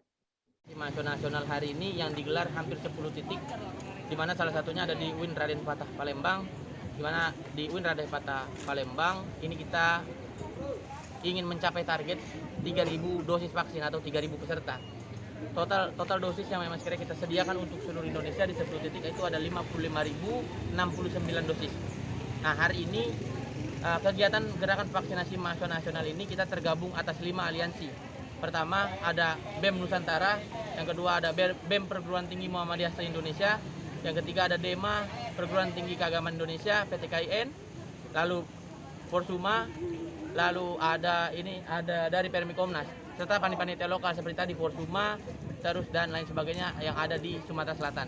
Cuma secara aliansi besar, aliansi yang nasional kita memang tergabung dari 5 aliansi. Tadi ada BEM-NUS, BEM Nusantara, DEMA PTKIN, BEM Perguruan Tinggi Muhammadiyah se-Indonesia, Permikomnas, dan Aman Indonesia, Aliansi Mahasiswa dan Aktivis Nasional Indonesia. Insya Allah hari ini kita tadi target 3.000 adalah untuk mengupayakan agar terciptanya atau terselenggaranya herd immunity di Sumsel juga. Karena memang maksud dan tujuannya adalah kita mau sama-sama agar sekiranya hari ini mahasiswa bisa lagi kembali untuk bisa melakukan kegiatan belajar mengajar secara tatap muka. Mungkin kurang lebih seperti itu. Nanti juga dari Presma atau Presiden Mahasiswa selaku tuan rumah UIN Raden Fatah Palembang bisa sedikit menyampaikan. Ini kegiatan 3.000 dosis vaksin itu. Vaksinasi Merdeka serentak sinergitas Polri bersama pelajar dan siswa juga dilaksanakan di SMA Negeri 3 Palu di Jalan Dewi Sartika, Kelurahan Birobuli Selatan, Saudara, pada Rabu hari ini. Dalam pelaksanaannya, vaksinasi tersebut bekerja sama dengan Serikat Mahasiswa Islam atau SEMI Sulawesi Tengah sebagai koordinator dan juga Sekolah SMA Negeri 3 Palu sebagai tempat pelaksanaan berlangsungnya kegiatan vaksinasi ini. Untuk mengetahui bagaimana informasi terkait vaksinasi tersebut, tersambung bersama saya, wartawan Tribun Palu, ada Ketut Suta di sana yang akan memberikan informasinya pada Anda. Suta, halo? Iya, Nila. Bagaimana antusiasme siswa dalam kegiatan vaksinasi serentak yang digelar pada hari ini, Suta? Iya, Nila. Jadi berdasarkan pantauan saya tadi, antusias siswa khususnya di SMA Negeri 3 Palu sangat tinggi. Itu terlihat dari pagi antrian sudah memadati lokasi itu, sampai siang tadi juga siswa masih berdatangan untuk mengikuti kegiatan vaksinasi. Perlu diketahui juga penerima vaksin di lokasi itu bukan hanya dari siswa SMA Negeri 3 saja, namun beberapa sekolah juga mengikuti vaksinasi di lokasi itu seperti SMP dan SMA yang berada di Kota Palu. Juga ada beberapa warga dari berbagai kalangan usia yang datang untuk menerima vaksin dosis 1 dan 2 di tempat itu. Untuk warga sendiri, selesai menerima vaksin, langsung diberikan paket sembako yang telah disediakan oleh penyelenggara. Nila. Berapa kuota dosis vaksin sudah yang disediakan pada lokasi vaksinasi SMA Negeri 3 Palu kali ini? Ya, untuk kuotanya ditargetkan sendiri, Koordinator Zona 2, kegiatan itu Fauzi Ahmad mengatakan untuk target penerima vaksin itu mencapai 1.500 orang. Lokasi vaksin sendiri di Kota Palu dibuka 2 titik, di mana titik pusatnya berlangsung di kampus Universitas Muhammadiyah Palu, sedangkan SMA 3 ini merupakan zona 2 atau cabang dari gerai di Universitas Muhammadiyah tadi. Nila. Akan berapa hari rencananya, Suta, kegiatan vaksinasi ini diselenggarakan? Ya, untuk mencapai kuota tadi, kegiatan rencana akan dilakukan 2 hari terhitung hari ini, tanggal 22 September 2021 sampai dengan besok, 23 September 2021. Itu mulai dibuka mulai pukul 9 WITA sampai dengan 16 WITA. Adapun vaksinator terlibat dalam kegiatan itu dari pihak kepolisian, dalam hal ini Bidokes Polda Sulteng, dan dari pegawai Rumah Sakit Kampus Universitas Tadulako. Nila. Untuk mengetahui informasi selengkapnya, saudara wartawan kami telah menghimpun wawancara dengan Koordinator Zona 2 Vaksinasi Fauzi Ahmad. Berikut liputannya untuk Anda. Kegiatan ini bekerja sama dengan ini kan vaksin serentak yang dibuka langsung oleh Presiden Jokowi. Untuk Sulawesi Tengah sendiri titiknya itu ada 2 di Unismu, pusatnya di sini cabangnya. Nah, ada berapa OKP yang bekerja sama dengan Polri. Pertama yang bekerja sama di pusat Polri dengan SEMI. Nah, terus turunannya di sini ada yang ikut gabung pemerintah Kota Palu, pemerintah provinsi, terus ada relawan Cinta Sulteng, ada AMI Sulteng, ada Unismu Palu, terus ada IAI Palu. Nah, target vaksinasi 1.500. Nah, kita sasarannya adalah masyarakat, pelajar, dan siswa. Nah, bagi masyarakat, bagi masyarakat yang vaksin, kita membagikan paket sembako. Kami jeda sejenak, saudara, masih akan ada informasi lain yang kami hadirkan untuk Anda, tetap di live update. Oke, apa kabar Bang Ariski di sini untuk strateginya? Kalau saya sendiri di Jumip 37 ini yang semalam baru mulai, saya udah pasti. Sebenarnya aku nggak ngerasa itu penangkapan atau penggerebegan atau apapun itu. Karena gini loh, posisinya aku kriteria. Jadi kita mengenal disebut dengan stroke yang tidak berdarah dengan stroke yang berdarah. Stroke yang tidak berdarah itu biasanya ditandai dengan adanya penyumbatan. Kalau itu terjadi di sini mungkin pikirnya tidak ke situ kali ya. Tapi kalau di Korea atau di Kamboja itu ada beberapa paper yang saya itu mas, ya, dulunya tukang koran. Oh gitu ya. Tukang koran. Ya, saya baca itu Pak. Tuh kan pernah Ya, baca kan? ya. Jadi kalau saya jadi Pangdam itu udah bersyukur banget. Si anak ini dijadikan sebagai tersangka begitu. Ya, kalau ini kita bicara yang di luar kasus Sebong Ombo ya. Dikenal dengan nama hujan shower, di mana terdapat batas jelas antara daerah hujan dan tidak hujan yang biasanya terjadi pada fase awal mature stage atau tahap berbahaya dewasa. itu Kang. Jadi mulai artinya terjadinya perlembekan. Nah itu untuk penetrasi akan sulit gitu ya. Dok, saya ini menurut saya memang tidak mudah, bukan urusan tanah diambil. Kalau misalnya Amerika Serikat sekarang, Rasulullah mengatakan dalam sebuah hadis bahwa berpuasa di 6 hari Syawal itu. Oke, apa kabar Bang Arifki di sini untuk strateginya? kalau saya sendiri di Jumip 37 ini yang semalam baru mulai, saya udah pas. Sebenarnya aku nggak ngerasa itu penangkapan atau penggerebegan atau apapun itu, karena gini loh, posisinya aku kriteria. Jadi kita mengenal disebut dengan stroke yang tidak berdarah dengan stroke yang berdarah. Stroke yang tidak berdarah itu biasanya ditandai dengan adanya penyumbatan. Kalau itu terjadi di sini mungkin pikirnya tidak ke situ kali ya. Tapi kalau di Korea atau di Kamboja itu ada beberapa paper yang saya itu mas, ya, dulunya tukang koran. Oh gitu ya. Tukang koran. Ya, saya baca itu Pak. Tuh kan pernah Ya, baca kan? ya. Jadi kalau saya jadi Pangdam itu udah bersyukur banget. Si anak ini. Anda masih menyaksikan live update bersama dengan saya Nila Irda. Setidaknya ada 3 aksi pembobolan mesin ATM di Kota Semarang, saudara, yang terjadi pada tahun ini. Satu aksi pembobolan berhasil dilancarkan oleh pelaku di ATM Bank Jateng Indomaret Pelalangan Gunung Pati. Pihak bank diketahui mengalami kerugian setidaknya 849 juta rupiah. Rentetan kasus tersebut kemudian menjadi perhatian pihak kepolisian. Kini pihak kepolisian melalui personil gabungan dari tingkat Polsek, Polrestabes, dan juga Jatanras Polda Jateng tengah memburu para pelaku. Untuk mengetahui bagaimana informasi lebih lengkapnya terkait aksi pembobolan mesin ATM di Semarang ini, tersambung bersama saya wartawan Tribun Jateng, ada Iwan Arifianto di sana yang akan memberikan informasinya pada Anda. Halo Iwan, selamat sore. Selamat sore rekan Nila. Iwan, bisa dijelaskan, ini kan ada 3 pembobolan ATM yang terjadi di wilayah Semarang selama 1 tahun ini. Di mana saja lokasinya? Oke, selamat sore rekan Nila dan para pemirsa Tribun News dimanapun berada. Benar ya, di Kota Semarang ada 3 kejadian ATM dibobol ya.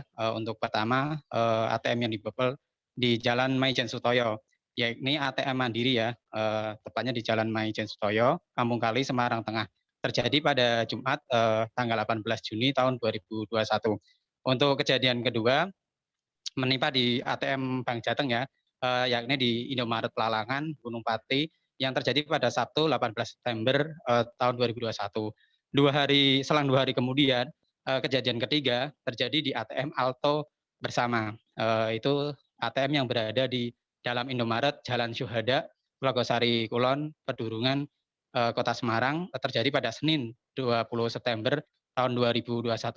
Begitu rekan Nila. Iwan, dari 3 aksi pembobolan ATM yang dilakukan oleh maling spesialis ini, apakah seluruhnya berhasil dilakukan atau seperti apa informasinya dan berapa kerugian yang ditanggung oleh pihak bank? Oke, rekan Nila, bisa kami jelaskan ya. Untuk 3 aksi pembobolan ATM itu tidak semuanya berhasil ya. Untuk di Jalan Maijen Sutoyo, Kampung Kali, Semarang Tengah, dan di Jalan Syuhada Raya, Logosari Kulon, Pedurungan, Kota Semarang itu tidak berhasil. Kejadian yang berhasil hanya terjadi di ATM Bank Jateng di dalam Indomaret Pelalangan Gunung Pati, Kota Semarang. Pihak bank mengalami kerugian cukup besar ya, hampir 1 miliar, tepatnya 849 juta. Begitu rekan Nila. Apa kemudian modus dari pembobolan ATM yang dilakukan oleh komplotan ini? Apakah memang di antara para pelaku yang melakukan aksinya ada saling keterkaitan, Iwan? Oke, rekan Nila, bisa kita jelaskan ya, dan para pemirsa Tribun News dimanapun berada, bahwa ketiga kejadian ini menurut keterangan dari pihak Satreskrim Polrestabes Semarang, yakni AKBP Doni, belum bisa memastikan apakah ada keterkaitan antara tiga kejadian ini. Namun modus operandi yang dilakukan oleh ketiga pelaku ini sama ya, yakni menjebol dinding tembok Indomaret atau atap Indomaret, kemudian masuk ke Indomaret tersebut atau minimarket tersebut, lalu mengelas mesin ATM yang menjadi sasaran para komplotan maling itu. Modusnya jadi dilas ya, dilas dengan memakai gas kayak gitu. Dari ketiga kejadian ini memang tidak sepenuhnya berhasil, dan memang keterangan dari pihak Satreskrim di dua kejadian di Jalan Maijen Sutoyo dan Jalan Syuhada memang dilakukan oleh orang-orang amatiran ya, atau yang belum profesional.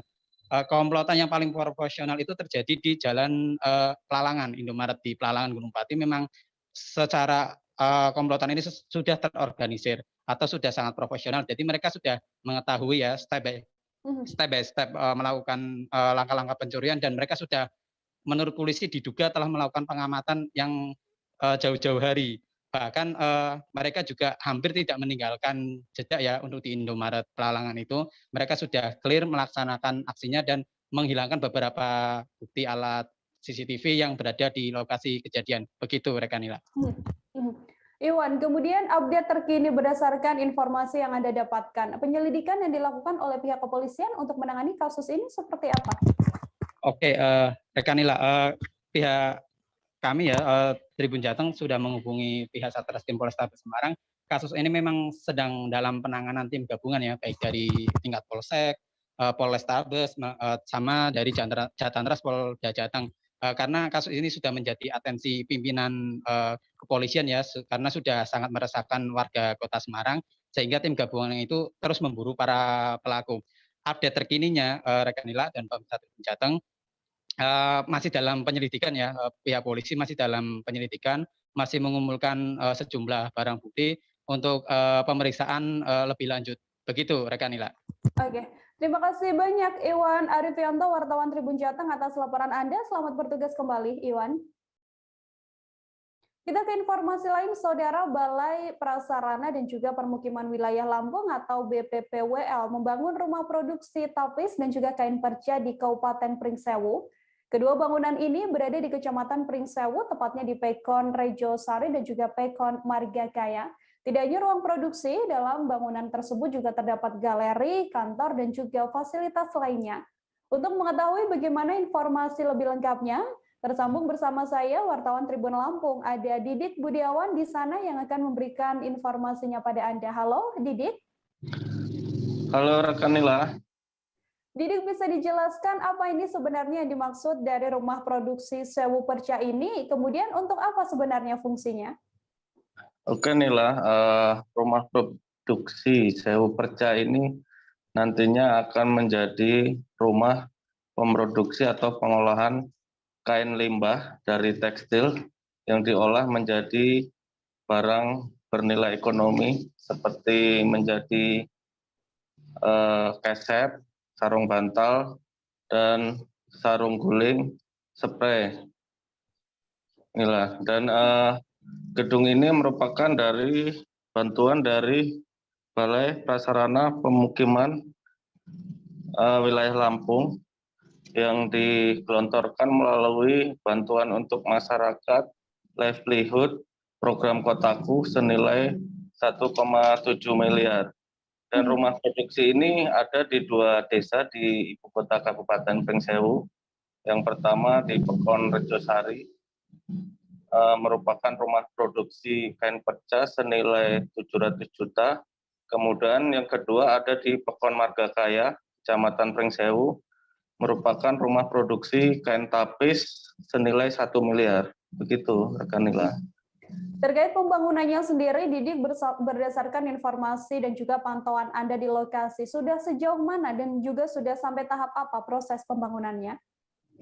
Proses pembangunan gedung ini sudah berwujud bangunan gedung, di mana tinggal melakukan tahap finishing, seperti ruangan-ruangan dalam gedung ini sudah terbentuk, di antaranya ruangan untuk produksi, ruangan kantor, dan ruangan galeri untuk memajang produk hasil produksi rumah tersebut.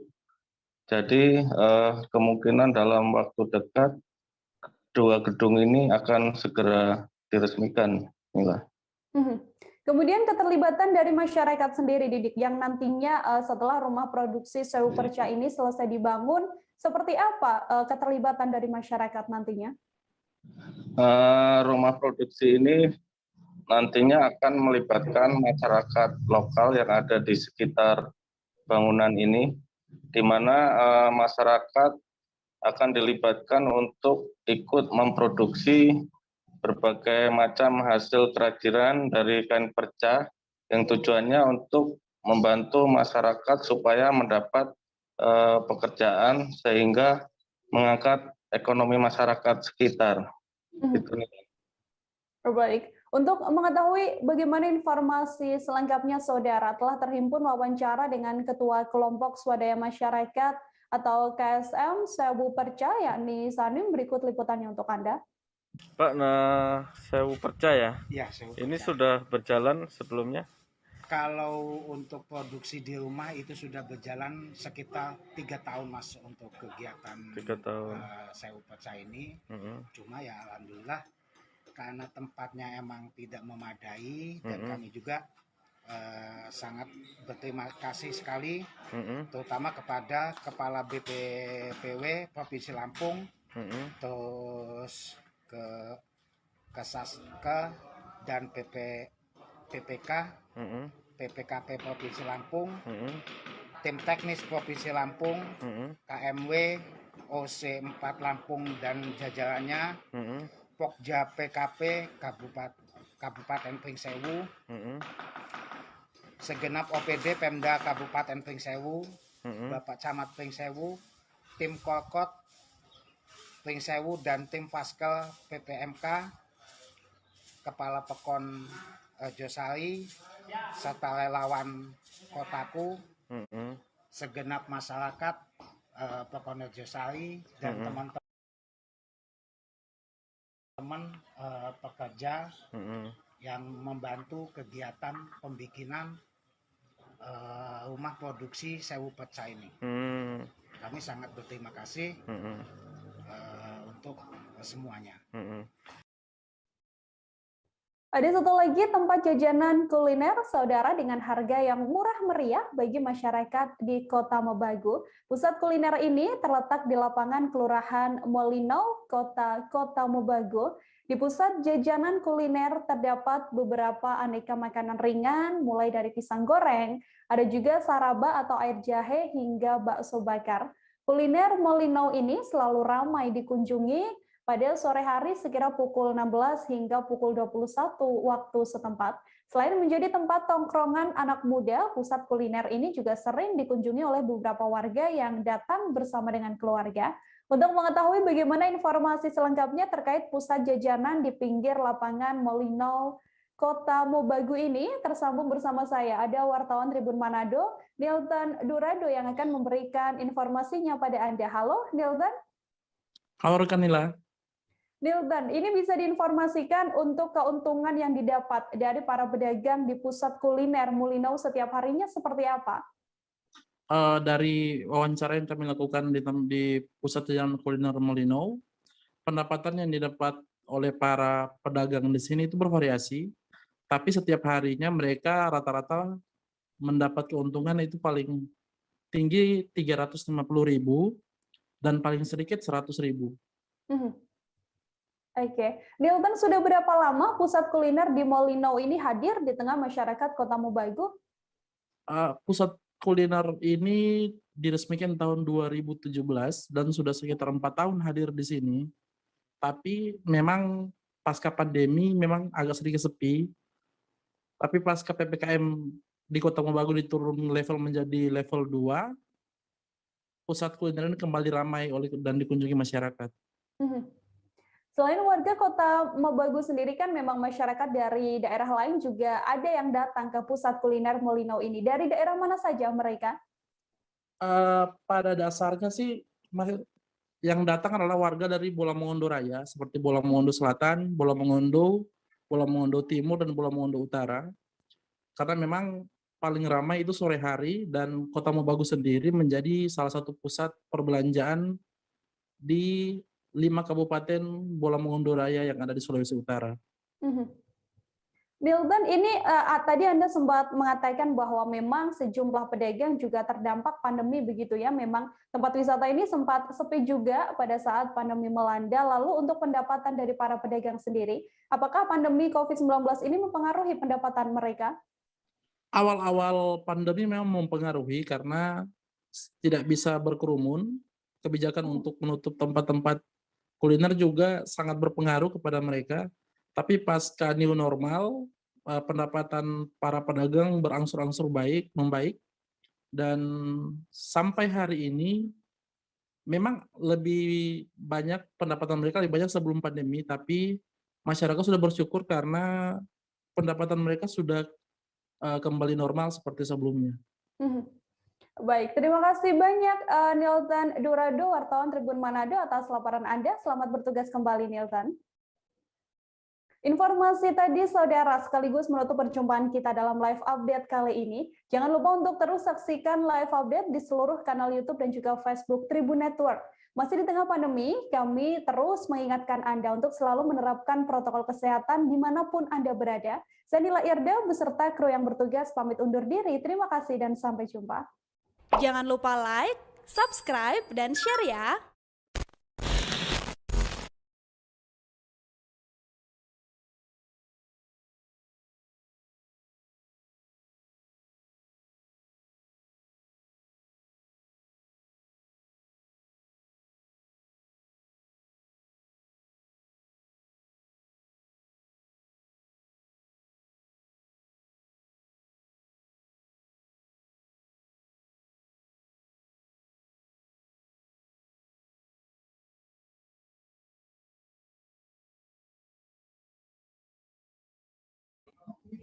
Selamat sore Tribuners, Anda sedang menyaksikan live update Tribun News PON ke-20 Papua bersama saya Firda Ananda. Tribuners, tim biliar Kalsel menyatakan kesiapannya menghadapi perhelatan Pekan Olahraga Nasional ke-20 Papua yang akan digelar pada Oktober mendatang. Ketua Umum Pengurus Provinsi Popsi Kalsel, Haji Mustahir Arifin mengutarakan bahwa tim biliar Kalsel sudah sangat siap bertanding memperebutkan medali emas. Untuk informasi lebih lengkapnya akan disampaikan oleh rekan wartawan kami dari Banjarmasin Pos, ada Amirul Yusuf yang saat ini sudah tersambung bersama kami. Halo Amirul. Halo. Ya. Amirul, bisa Anda jelaskan tim biliar Kalsel ini mengirim berapa atlet di ajang PON ke-20 dan turun di nomor apa saja? Untuk tim biliar Kalsel akan mengirimkan 4 atlet, 3 atletnya akan turun di divisi pool, yaitu Jendi Apriyadana, Arun, dan Nur Hidayatullah. Sedangkan Johan Purwanto satu-satunya yang akan turun di divisi snooker. Lantas, bagaimana bentuk persiapan dari tim ini menghadapi PON ke-20 Papua Oktober mendatang, Irul? Di antaranya, tim melakukan pemusatan latihan di Pulau Jawa dengan mengikuti kejuaraan di sana, ada kejuaraan di Bandung, di Jogja, dan lain sebagainya. Hal tersebut disebabkan karena di Kalimantan Selatan selama pandemi belum ada kejuaraan yang menurut pelatih biliar Kalsel yang bisa memoles mental atlet. Amirul, lantas apakah ada begitu persiapan khusus menjelang keberangkatan pada Oktober mendatang dari tim biliar Kalsel ini? Oke, saat ini tim biliar Kalsel sudah kembali ke Banua Kalsel. Saat ini mereka akan melakukan eksibisi lokal di kediaman salah satu atlet yang mana memiliki standar bola dan meja biliar yang sama di PON Papua. Itu lantas bagaimana untuk target dari tim biliar Kalsel sendiri di ajang PON ke-20 Papua nanti? Tim biliar Kalsel tentu menargetkan sebanyak-banyaknya, tetapi secara realistis mereka menargetkan 2 medali emas, yaitu berkaca dari penampilan apik mereka di Prapon dengan raihan 1 medali emas, 2 perak, dan 1 perunggu. Ini. Baik, Tribuners, tadi jurnalis kami Amirul juga sudah melakukan wawancara dengan Ketua Umum Pengprov Pengurus Provinsi Popsi Kalsel, Haji Mustahir Arifin. Berikut liputannya untuk Anda. Persiapan terakhir karena memang atlet sudah kumpul di Banjarmasin semua, jadi saya latihan untuk uji tanding sama yang orang luar udah otomatis sudah berhenti. Jadi kemungkinan ada eksibisi lokal sesama mereka aja. Kapan? Mulai besok. Di kediaman Nur Hidayatullah. Karena di situ sudah disiapkan bola yang standar dipakai untuk di Papua, laken meja yang dipakai untuk di Papua. Nah, jadi udah disiapkan di situ untuk mereka supaya terbiasa. Siapa-siapa aja yang atlet PON? Atlet PON Nur Hidayatullah di pool, Harun di pool, Gendi di pool, sama Johan di snooker. Targetnya? Targetnya tetap 2 emas.